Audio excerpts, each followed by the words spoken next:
Happy Friday. তো হচ্ছে চলে আসলাম কিচেনে আর করবো রান্না।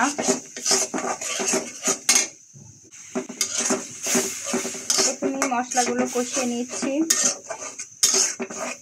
আসলে আমার প্রচুর মাথা ব্যথা, আসলে কি করব বুঝতেছি না। এত বেশি মাথা ব্যথায় ভুগতেছি, এত ডাক্তার দেখাচ্ছি, এত ওষুধ খাচ্ছি, এত মেডিসিন খেয়েও আসলে আমি মাথা ব্যথার কোনো ফায়দা করতে পারতেছি না। কি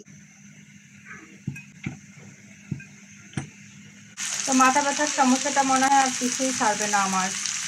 সব ব্যথা সহ্য করা যায়, বাট আমার মনে হয় মাথা ব্যথাটাই শুধু সহ্য করা যায় না। মাথা ব্যথা আসলে যার আছে সেই বোঝে এটা যে কত যন্ত্রণা, কতটা কষ্ট, এটা যার আছে সেই শুধু বুঝবে। তো আমি রান্নাটা চাপিয়ে দিয়ে আসলাম, ভাবলাম আজকে কয়টা লাল চাল রান্না করব। আজকে যেহেতু শুক্রবার ভাত খাবো ভাবছি, তো একটু লাল চাল রান্না করি। এটা নাকি খুবই ফাইবার, খুবই পুষ্টিকর। তো দেখি কি পুষ্টি কি ফাইবার। এটা ওই পাশটা হয়ে গেছে, একটু তুলে রাখি। তো ব্যাপারটা হয়েছে এরকম, আমি কালকে দুপুর 3টা থেকে মাথা ব্যথায় ভুগতেছি, বাট এখন পর্যন্ত মাথা ব্যথা করতেছে। এর ভিতরে আমি সবচেয়ে হাই পাওয়ারের ওষুধ খেয়েছি, কম পাওয়ারের ওষুধ খেয়েছি, সবই খেয়েছি, কিন্তু আমার মাথা ব্যথা কমেনি। সারা রাত ঘুমাইনি, এখন আবার রান্না করতেছি, কিন্তু আমি মাথা ব্যথা কমাতে পারিনি। আসলে অনেকেই মনে করে, ইভেন ডাক্তাররা মনে করে মাথা ব্যথা আসলে কোনো রোগ না, এটা একটা মাইগ্রেন সমস্যা। কিন্তু যার হয় সে বোঝে এটা যে কতটা ভয়ানক প্রবলেম। যার যন্ত্রণা সেই বোঝে আসলে। আমি যখন ডাক্তারের কাছে যাই, মাথা ব্যথার কথা বলি, তারা বলে ওষুধ খেয়ে ঘুমিয়ে পড়বে। আরে ভাই, মাথা ব্যথা হলে কি ঘুমানো যায়?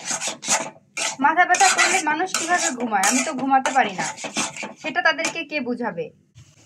আমার তো ঘুম আসে না, মাথা ব্যথা হলে তো আমার ঘুম আসে না, এটা আমি বুঝাতে পারি না। আর এই হচ্ছে আমার বাচ্চারা, তারা কোথায় উঠে গেছে দেখেন।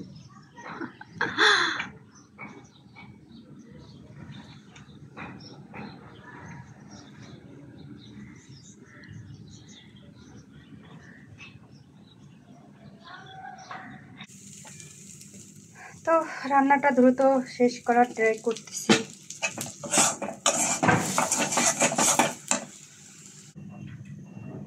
মাছটা একটু উল্টিয়ে নেই,